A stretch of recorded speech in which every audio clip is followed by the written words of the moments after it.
Now we move towards next point, that is loss of pre-stress due to friction. So in last point we have discussed loss due to the relaxation of steel. Now we are going to discuss loss of pre-stress due to the friction. Yes, as we know that this loss of friction is to be considered only in case of post-tension members. In case of pre-tension member, this loss is not exist. We have to consider this kind of loss, that is loss due to friction, only in case of post-tension members, because we are applying this tension to the tendons after casting of the concrete. So while concreting or while preparing that particular members, we have to provide the space for the tendon, that we have to pass the tendon uh, after casting of concrete. So this factor is very important, that friction between the concrete and the steel what we are going to provide. So this factor we are going to discuss in this session. The loss of pre-stress due to friction means that whenever this steel or whatever tendons we have provided, these tendons comes in contact with the concrete or either the sheeting material what we have used to provide the ducts. Due to that, there may be possibilities of losses. That whatever pre-stressing force that you are going to apply, that pre-stressing force may get lost due to this friction. That friction may be in between the concrete and steel. It may be in between the steel and steel. Steel and steel means, suppose if we are using that number of wires along one sheeting material or sheeting tube, then there may be considerable amount of loss of stress what we have applied initially. So that the friction loss occurs only in case of post tension members, as I told you already. Just for this loss of stress, we have to refer clause number 18.5.2.6 of IS 1343. So as I told you, this loss of friction is occur only in case of post tension member. In case of pre-tension member, it is not possible, because that the concrete and the tendon are perfectly bonded with each other, that we have assumed. So there is no possibilities of friction between these two metals. Whenever or when the cable is stressed, the friction between the sides of duct and the cable does not permit full tension to be transmitted.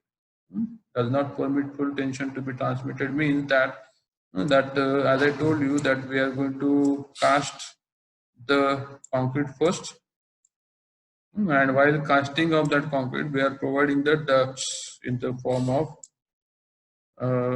very narrow ducts are provided just by using the sheeting tubes, and these tendons are passed through these ducts. So what happens, that initially we are going to provide these cables along with the sheeting materials, but only the condition that the tendons have been not tension or not stress. Just we have laid this in their position. One end is fixed or one end is anchored within that concrete section. After that, we are providing the concrete. The concrete is casted. Concrete casted, after hardening of that concrete, what we are doing, that we are applying the tensile force at this end. We are applying the tension, that we are stretching this cable. So as we are stretching this cable, there may be possibilities of that this whatever cables are there, these cables may come in contact with this surface of the ducting or surface of this sheeting, or even if suppose we don't provide the sheeting and we have provided the ducts by using any other method, so just by using that ducts, there may be direct contact between the concrete surface or any surface of material and the tendons. So what happens, at whatever stress that we are going to apply to the tendon, out of that some stress, that total cable will not be stretched to its full amount, because certain amount of force may get lost to overcome the frictional forces which are going to develop in between these two surfaces. Okay, means That suppose if these two, that is the wire and concrete, comes in contact with each other, and still we are pulling this cable in outward direction, it means that there is some amount of force is going to develop in this direction, that is opposite to the direction of force what we are going to apply. Okay, so this force is a resisting force which is occurring due to the friction in between these two surfaces. So as a result of this, that whatever amount of pre-stress available at this section, that will not be equal to the amount of pre-stressing force what we are going to apply at this point. So let us consider if we are applying a pre-stressing force P naught at this end. So at this point, the P naught will not be in existence. That the force is available at this point, it will be less than the P naught. It is natural that some force is going to lose due to this friction. Okay, so this loss is called as a loss of pre-stress due to the friction, and that we have to calculate. So that's why it is written here that when the cable is stressed, friction between the sides of the duct and the cable does not permit full tension. Does not permit full tension means only some amount of pre-stressing force is going to lose due to the friction to overcome the frictional resistance here. Okay, so therefore, at a point away from the jacking means this end. At the point away from the jacking end, the stress is less. Yes, as I told you that here we are going to apply a pre-stressing force equals to P naught. This end is called as a jacking end means because we are applying the force with the help of jack from this end. This end is anchored. So the pre-stress will be less as compared to the jacking end. Means here P naught is the pre-stressing force what we have applied, and as you move towards the away from this jacking end, at certain distance, this pre-stressing force will be less than the P naught, because some amount of force is vanished here. So let us consider the P dash force is going to develop to resist the friction. So at this point, the available pre-stressing force will be equals to P naught minus P dash, because this P dash is the force which is applied to resist the friction. It is a resistive force. Okay, so this is the total loss. That will be the total lot of loss of pre-stress. So that we have to find out. But again, while going to discuss or while going to find out these losses, we have to consider that these friction losses may occur due to the two conditions. The first condition is the length effect, and second condition is the curvature effect. Length effect, it is that let us consider that suppose if there is a beam which is provided with a straight tendon, straight tendon is provided, but suppose if the length of beam is very large, very long span beam is there. So what happens that whenever we are going to just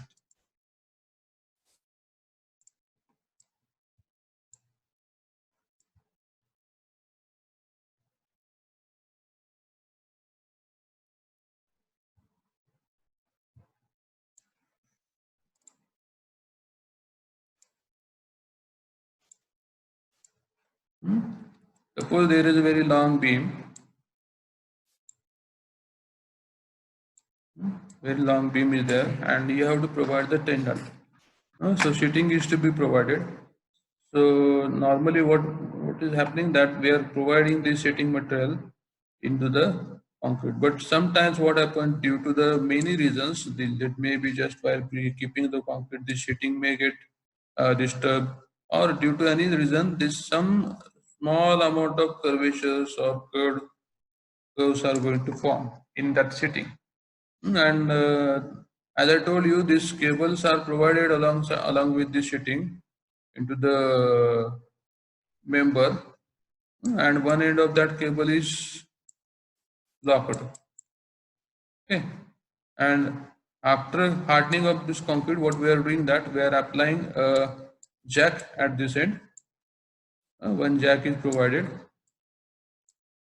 and the wire is fixed in that jack, and this jack is applying a pre-stressing force to the wire. It means that the wire will become straight.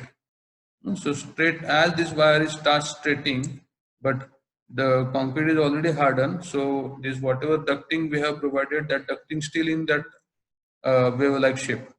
Okay, but as we are going to apply this tendon, what happens, that wire is going to stretch and it becomes too straight, or it tries to gain a horizontal line like shape, but which is not possible because the concrete is already casted, it is hardened. So what happens, that some part of this wire may comes in contact with this end, or it may comes contact in with this part, or this part. Okay, so due to this, there is going to development of friction at these points.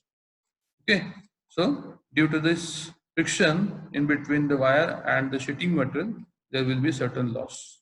Some amount of pre-stressing force is going to loss. So this is called as a uh, length effect. This length effect is also termed as wobble effect. Wobble effect, or it is also termed sometimes also referred as wave effect. Okay, also referred as wave effect. Okay, so this is the first effect that we have to study, length effect, and second effect is the curvature effect. So just I'll show you one figure, simply resembles the same figure what I have drawn just now. So this is the actual beam, pre-stressing beam, which is provided with the sheeting metal. You can see that this blue metal is a sheeting metal. It is normally made up of aluminum or some type of metallic metals. Sometimes even PVC materials are also available sheeting for sheeting purpose. At one end, the wires are anchored within the beams. This end is called as the dead end or anchorage end.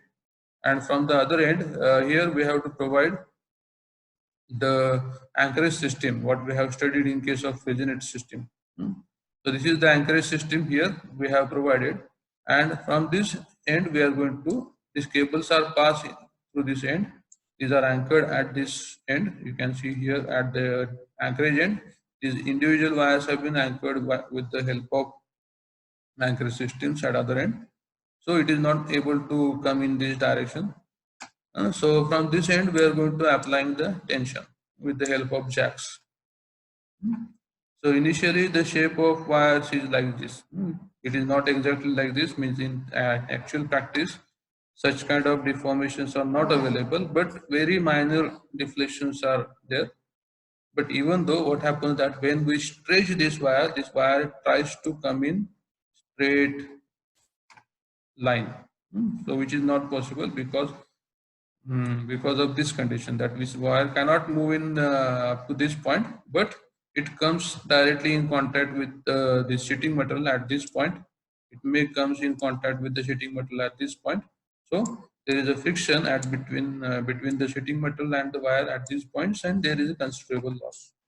Okay, so this loss we have to calculate, and we have to consider for the determination of final pre-stressing force which we have to provide, so that even after the loss, the sufficient amount of pre-stressing force should be there.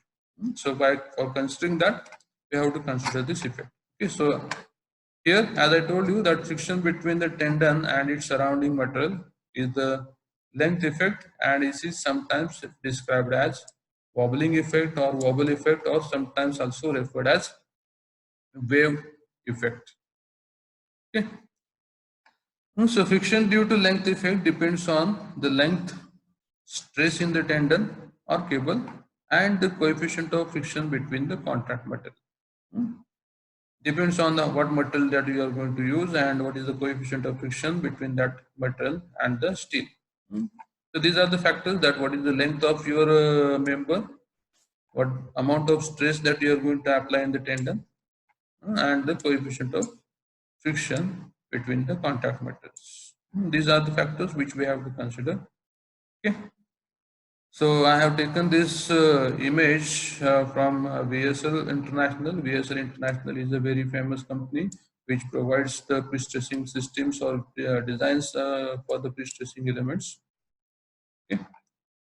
So this is the length effect. Now second effect is the curve effect. So curve effect means that whenever we are going to provide the tendons in a curved profile or parabolic profile, in that case what happens, that whatever amount of pre-stressing force which we are going to apply at the jacking end, at this end, that will, it has been found that due to this curvature effect, because again, as I told you, this curve is provided uh, that to provide this profile, parabolic profile, again we are providing the sheeting material along the same profile, parabolic profile. But what happens that as we start stretching this wire tries to come in horizontal shape.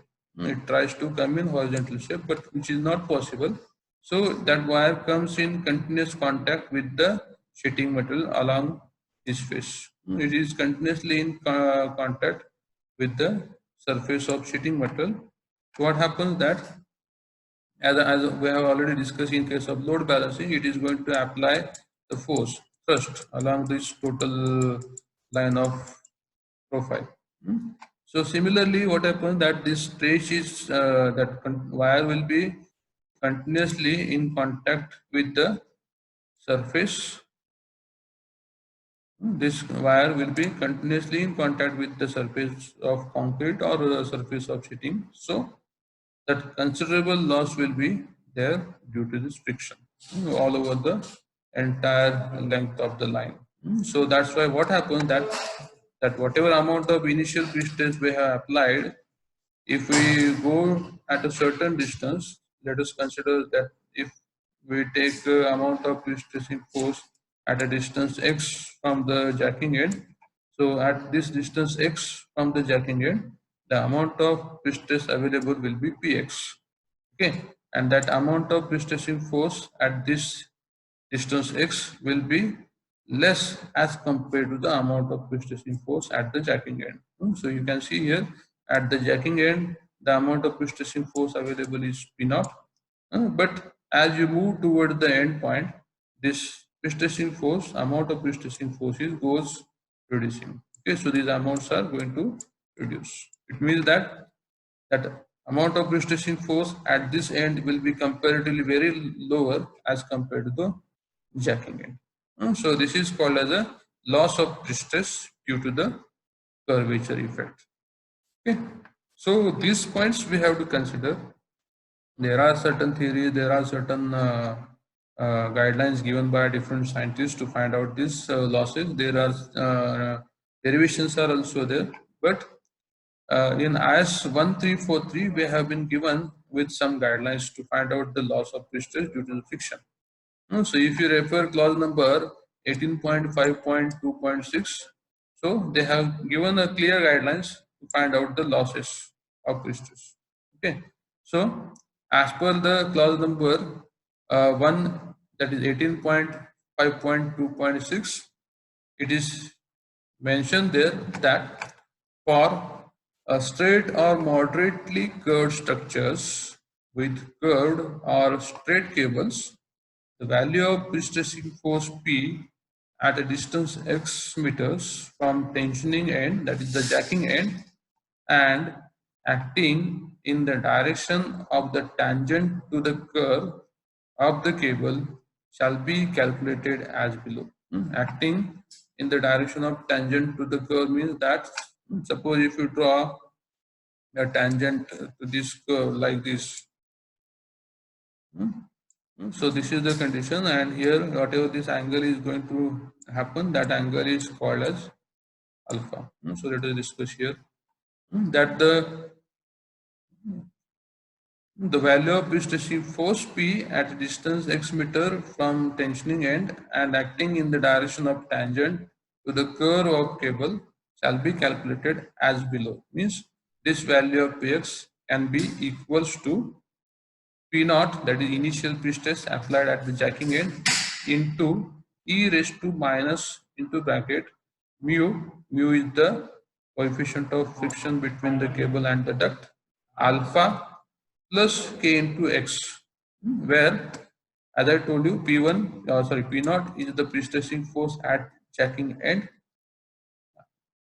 mu is the coefficient of friction between cable and the duct, alpha is the cumulative angle in radian through which the tangent to the cable profile has curved between any 2 points under consideration.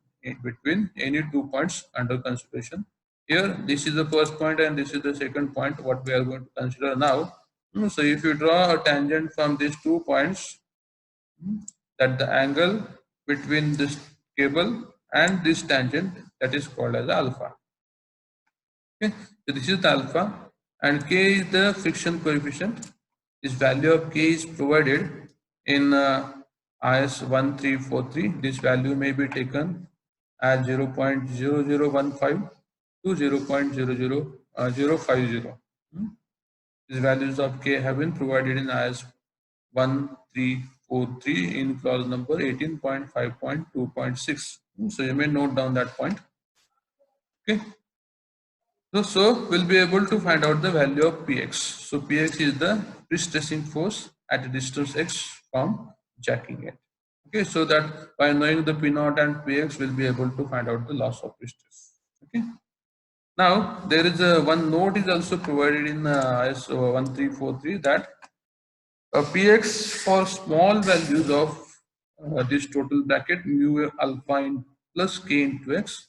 If suppose this value is very small, then instead of using this formula, we may calculate the value of Px by using this relation. So if this value is very small, then the Px will be equals to P0 into bracket 1 minus mu alpha minus kx. 1 minus mu alpha minus kx. So by using this relation, you can calculate the value of Px only when if the value of mu alpha plus kx is very small. Okay. So this is about the stress loss due to the friction. Okay. So now we'll discuss one numerical based on this, so that we'll be able to find out the losses by using the friction and by using the loss of stress due to relaxation of steel. Even we are going to cover the all other losses also in this one numerical. Okay, so let us start with this. So as per this, there is a pre-stressed concrete beam of size 250 mm wide and 360 mm deep, has a span of 12 meter. The beam is pre-stressed by steel wires of area 350 mm square provided at a uniform eccentricity of 60 mm with the initial pre-stress of 1250 Newton per mm square. Determine the percentage loss. Determine the percentage loss of stress in the wires if the first case is if the beam is pre-tension, and second case is if the beam is post-tension beam. So for this they have given some values.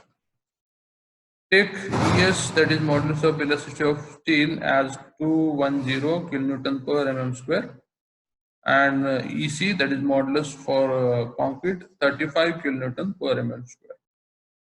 The ultimate creep strength they have given epsilon CS. Epsilon CS is given 45 into 10 raised to minus 6 mm per Newton per mm square for pre-tension beam.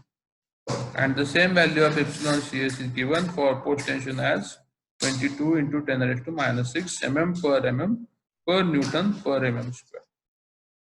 Then the shrinkage of concrete. Here they have given the values of epsilon SH, that is, or epsilon S. We have used epsilon S, or we may use the symbol epsilon SH. SH stands for shrinkage, so it will be very easy to understand or remember this. So let us use this symbol for shrinkage strain. So epsilon SH is the shrinkage strain of concrete. This value is given here, 300 into 10 raised to minus 6 for pre-tension beam and 215 into 10 raised to minus 6 for post-tension beams. So relaxation of steel is given here. Relaxation of steel stress, 5% of initial stress we may get loss that they have mentioned here. Relaxation of steel stress is 5% of initial stress. Anchorage slip is also given.